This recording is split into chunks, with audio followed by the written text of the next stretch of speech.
Olá a todos, sejam bem-vindos a mais esse vídeo. Hoje eu vou responder uma pergunta que algumas pessoas já me fizeram. Eu vou trazer até uma outra coisa aqui em nível de curiosidade. É falar o seguinte: se o nosso sistema solar, que vocês estão vendo aqui, né, em representação, óbvio que não está em escala, tá?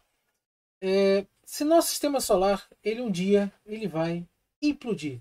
O que vai acontecer com o nosso sistema solar? Ele vai implodir por causa da gravidade, ele vai acabar, tal. O que acontece? Então, vou trazer essa questão aqui para vocês e falar justamente sobre isso, o que nós sabemos. Então, se você gosta desse tipo de vídeo, vem comigo que eu vou lhe contar. Mas antes, eu peço a vocês aí o dedo no like, que é muito importante para o canal ser, né, difundido. Então, se você gosta do meu trabalho, por favor, né? Então, galera, é o seguinte, vamos lá porque simplesmente é uma coisa bem interessante, que se nós temos assim comportamento, o próprio comportamento dos planetas, né, dos astros, que são estrelas, que planetas e astros são duas coisas diferentes, tá? Astro e estrela. Ele sempre fascinou a humanidade, mas tudo bem que naquela época antiga até tudo era astro, né? Tudo eram estrelas. No caso, as estrelas que eram simplesmente se moviam muito, que eram os planetas, mas eram chamados planetéis, né? O itinerante, que eram estrelas que se moviam. Mas, né, um pouquinho aí de história, mas na verdade né, a humanidade sempre foi fascinada com isso. E explicar né, essa dança, essa rumba né, lá no céu, né? É um desejo né, muito antigo, desde os filósofos até mesmo dos físicos, já há muito tempo. E um aspecto dessa dança né, que é dada nessa coreografia cósmica é uma coisa, situação muito integrante. Essa coisa né, que são vários corpos, é um daqui, outro dali e tal, como é que ficam? Então, normalmente foi estudado para fazer uma redução, tá? Um negócio chamado comportamento de três corpos tá? Interagindo gravitacionalmente pela gravidade. Então, a interação gravitacional né, entre três corpos. E isso aí foi estudado por Poincaré, tá? Lá no século XIX, um matemático físico extremamente habilidoso, tá? Inclusive ajudou no desenvolvimento da Lorentz, lá da parte lá do eletromagnetismo, ajudou no desenvolvimento lá também da própria teoria da relatividade de Einstein. Poincaré realmente foi fabuloso. Depois, quem quiser, só procurar aí né, sobre a biografia dele. Bom, então acontece que mostrou-se que o comportamento de pelo menos três, né, vamos dizer assim, entre aspas, astros, interagindo gravitacionalmente, pode ser algo caótico. Pois é. Isso nos leva a questionar. Nós podemos, né, como ciência, como qualquer coisa, prever o que vai acontecer com a Terra, prever o que vai acontecer com o sistema solar, se ele vai mesmo implodir a qualquer momento, se daqui a uma semana ele não existe mais, se daqui a 20 dias ele vai né, acabar, ou se daqui a 1 milhão de anos ele ainda vai estar aí. Então, vamos ver né, o seguinte, porque procurar isso sempre vai prever né, algo que vai acontecer. Nós sempre procuramos ter isso na nossa mão. Essa previsão, essa coisa, saber o que vai acontecer daqui a algum tempo. Então, só que nem sempre isso é possível, principalmente né, na física. Porque é um sistema onde ele em um determinado instante nós temos a função né, das suas condições, tá? Em um determinado instante nós conseguimos saber, tá? Por exemplo, daqui a 10 segundos nós conseguimos saber muito das condições desse sistema. Mas sobre algumas condições, tá?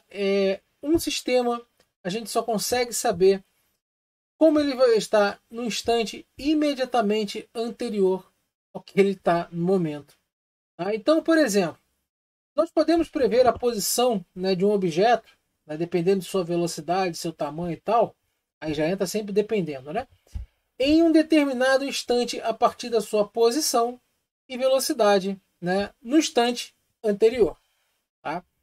Então agora nós vamos ver o seguinte: a evolução temporal da questão do problema dos três corpos que eu falei. Eles estão sob a ação da gravidade. Então vamos lá. Aqui, ó, inicialmente eles estão separados numa certa distância, e só que eles começam a bailar formando essa forma completamente aleatória, né? Então isso daí mostra que esse sistema, tá, ele é um sistema caótico, é um sistema aleatório, é um sistema que você não consegue ter uma grande previsibilidade. Só que pontinho é esse no meio que eles ficam girando em torno, né? Vamos falar rapidamente aqui sobre esse pontinho aqui, ó. Esse pontinho, tá? Isso aqui nada mais é um negócio chamado centro de massa. O centro de massa seria aquele local hipotético onde toda a massa do sistema ficaria concentrado, tá? Com uma posição geográfica onde a massa do sistema ficaria concentrada. Ou seja, imagina que vamos pegar aqui meu celular, tá? Então existe uma posição nele onde que, tá, ele pode ter a sua massa concentrada, que seria mais ou menos ponto onde você conseguiria equilibrar, tá, a situação, o ponto de equilíbrio, tá, o baricentro, né, no caso do triângulo, tal. Mas claro, quando estamos falando de objetos tridimensionais, baricentro, né, essas coisinhas de objetos bidimensionais, né, então a gente já fala mesmo de centro de massa. Você conseguiria até equilibrar, né, toda a massa do sistema em um único ponto, né? Tá perto, né? Mas não tô a fim de quebrar meu celular. Bom, então acontece que o próprio sistema de cada corpo tem um centro de massa, que fica localizado às vezes no meio, às vezes mais para fora, dependendo da distribuição desse corpo, a distribuição de massa. E quando nós temos um sistema com vários corpos, nós temos o centro de massa do sistema. Onde que, por exemplo, nós podemos ver o seguinte, que a Terra ela não gira em torno do Sol. O pessoal terraplanista agora ficou louco, né? Não, não. A Terra ela gira em torno do centro de massa do Sistema Solar, inclusive o próprio Sol. O próprio Sol ele vai girar em torno do centro de massa do Sistema Solar e todos os objetos que estão sob a ação da gravidade do Sol. Agora, mesma coisa no sistema Terra-Lua. Quando nós falamos do sistema Terra-Lua, que são um sistema de dois objetos, também gira em torno do centro de massa do sistema. Então, a Terra gira em torno do centro de massa do sistema, a Lua gira em torno do centro de massa do sistema. Tá? E só para vocês terem uma ideia, hora do sistema solar, tá? Onde o Sol ele tem a maior massa, mas nem sempre o maior momento, isso tem muito a ver com os planetas jovianos, acontece que ora esse centro de massa do sistema solar está dentro do Sol, ora ele está fora do Sol. Então o próprio Sol ele vai girar em torno desse centro de massa, se estiver fora dele ou dentro dele. Então você vê como é sempre um sistema caótico. Agora, então vamos lá, voltando a esse probleminha aqui, tá? Onde que vai derivar boa parte da nossa explicação. Acontece que o grande problema é que nunca conseguimos saber exatamente, com total previsão, o valor de uma grandeza. Tá? Por exemplo, eu posso pegar esse meu mesmo celular aqui e dizer que ele tem, vamos dizer, 15 centímetros. Só que essa medida, ela sempre vai ter algum grau de incerteza. Algum grau, né? Toda medida envolve um grau de incerteza, um grau de imprecisão. Que pode ser desde os nossos olhos, e pode ser até mesmo do instrumento que está medido, está sendo medido. Então, todo instrumento de medida tem um grau de incerteza. Quanto mais sofisticado, quanto mais mais, vamos dizer assim, até mais proximidade. Ou seja, quanto mais moderno e mais sofisticado for esse equipamento, menor é o grau de incerteza. Então nós temos que, deste modo, por exemplo, na prática, nunca podemos afirmar, né, plenamente, né, um estado de um sistema em um instante. Por quê? Porque só conseguimos prever aproximadamente o estado dele no instante imediatamente anterior. Então, nós temos sempre essa imprecisão, tá? Onde que, para grande parte dos problemas da física, isso aí não tem grande importância. Porque não implica, por exemplo, grandes problemas, mesmo que alguma incerteza sobre condições dos sistemas possam acontecer. Diga isso, por exemplo, né, a previsão de um satélite. A gente A gente sabe mais ou menos, tem a órbita dele lá, tem algumas variações. Então, dentro dessas variações de erro, nós sabemos, né, que ele vai estar ali naquela faixa. Agora, que local daquela faixa exatamente, só depois, né? Só depois do instante que a gente consegue saber. Mas, sim, existe, no entanto, né, algumas incertezas que podem implicar, né, condições severas, a ponto de dizermos que esse sistema ele é imprevisível. Tá? Agora, esse problema de três corpos, tá? Que vocês estão vendo aí, né, o corpo lá para cá, tal. Esse sistema de três corpos, né, por exemplo, como eu disse, Poincaré, ele viu que exatamente ele é sensível às condições iniciais. Ou seja, pequenas mudanças nas condições desses sistemas, temos grandes alterações na sua evolução. Ou seja, uma causa muito pequena que às vezes nos escapa determina um efeito considerável que nós não podemos, né, nós não podemos deixar de ver, não podemos às vezes prever. Pequenas diferenças nas condições iniciais podem gerar diferenças muito grandes nos fenômenos finais. Então, a previsão desse cidadão aí se torna-se impossível. Você quer ver uma coisa que é extremamente imprevisível? São as condições da atmosfera. Nós conseguimos, né, ver simplesmente alguma coisa a curtíssimo prazo com algum grau de incerteza. Agora, uma chamada de previsão a grandes, por exemplo, daqui a 100 anos, em 2100, por exemplo, como gostam de falar, que vai estar essa previsão daqui a 2100, não, porque isso aí são sistemas dinâmicos. Tá? E dentro da teoria do caos, sistemas dinâmicos, invariavelmente, eles evoluem para um negócio chamado atratores estranhos. E os atratores estranhos são algo extremamente impossíveis de prever. Então, por isso que eles jogam tudo isso como cenários climáticos para daqui a não sei quantos anos que pode acontecer. Tá? Então, pode acontecer ou não. Tá? Então, por isso que são cenários. E no mínimo, quando nós falamos também no tempo não é previsão, o negócio é um negócio chamado prognóstico, que é algo extremamente probabilístico. Então, agora, uma pequena alteração nessa posição, na velocidade, por exemplo, de um planeta, pode, por exemplo, implicar na perda da estabilidade de um sistema. Um sistema como, por exemplo, um sistema solar. Só que isso quer dizer que o sistema, ele completamente aleatório, será que esse sistema ele pode, né, implodir assim, de algo de uma hora para outra? Então, esse sistema que nós estamos vendo agora, como nós estamos existindo no sistema solar, primeiro, ele é extremamente aleatório, tal, não muito. Ele é aleatório, tá? Mas ele vai implodir a qualquer momento? Não.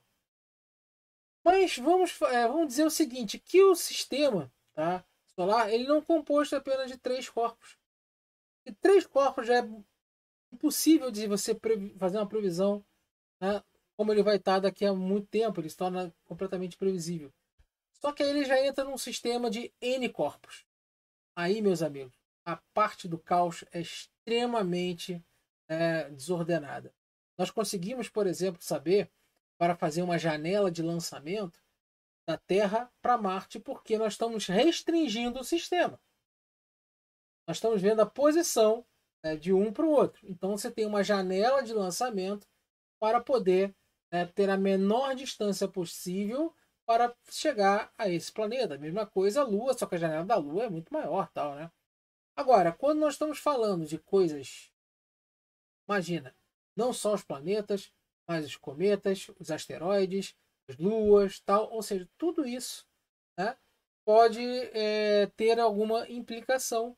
Só que nós estamos falando isso na parte da teoria do caos. Então quer dizer que o sistema ele é altamente dependente das condições iniciais, tá? Como nós estamos falando do nosso sistema solar, como ele foi criado, como ele nasceu, né? Criado como ele nasceu, tá? Acontece que ele é bem dependente das condições iniciais, mas não significa que qualquer coisa pode acontecer. Tá? De repente, né, olha, um asteroide foi desviado, isso quer dizer que amanhã o sistema solar vai implodir. Não, isso não acontece. Agora, se nós sabemos alguma coisa pela matemática descrita lá pelo Poincaré, que impulsionou, né, uma área bem frequentemente chamada de caos, né, boa parte da teoria do caos, né? Então, caos e complexibilidade, isso aí é uma parte da matemática e da física que é bem interessante e muito difícil, tá? Agora, esse caos determinístico, então, ele ali já é chamado, olha, caos determinístico. Já é uma coisa assim, né, meio confusa, né? Porque se é determinístico, como é que pode ser caos? Porque esses estudos profundos mostram que, apesar do sistema solar ser, vamos dizer assim, dentro de um limite estável, tá? Ele vai permanecer assim por pelo menos alguns milhões de anos. Porque pequenas alterações entre, por exemplo, uma alteração gravitacional que provoque, por exemplo, Terra, Júpiter e Lua, Terra, Júpiter, Lua, Saturno, Urano, Netuno e mais Sedna. Tá? Vamos, tô chutando. Aí coloca mais um asteroidezinho aí no meio. Então essas pequenas alterações elas vão levar muito tempo para evoluir para algo extremamente aleatório, onde que as condições iniciais desse sistema, por se tratar um sistema de N partículas, se tratar um sistema, né, muito grande, com distâncias fabulosas, por se tratar de um sistema onde que a energia do sistema é muito grande, a velocidade tem um fator, ou seja, dezenas de milhares de fatores, tá, podem acontecer que geram que esse reducionismo nessas contas para até mesmo para 3 corpos, até um pouco mais de 3, né, porque N é difícil, que nós temos a condição de ver essa matemática, diz o seguinte, que pelo menos em alguns milhões de anos o nosso sistema solar estará, né, bem estável. Bem estável. Tá? Claro que a Lua se afasta um pouco da Terra, efeito de maré, isso acontece. A órbita da Terra nunca é constante, nem para cima, nem para baixo, nem para um lado, nem para o outro.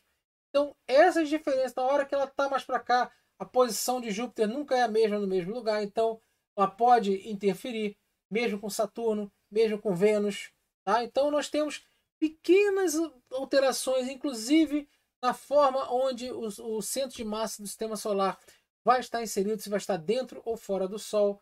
Essas pequenas alterações podem trazer, né, e levar o nosso sistema solar daqui a muito, muito tempo, né, para o caos. E isso nós estamos fazendo análise somente do nosso sistema solar.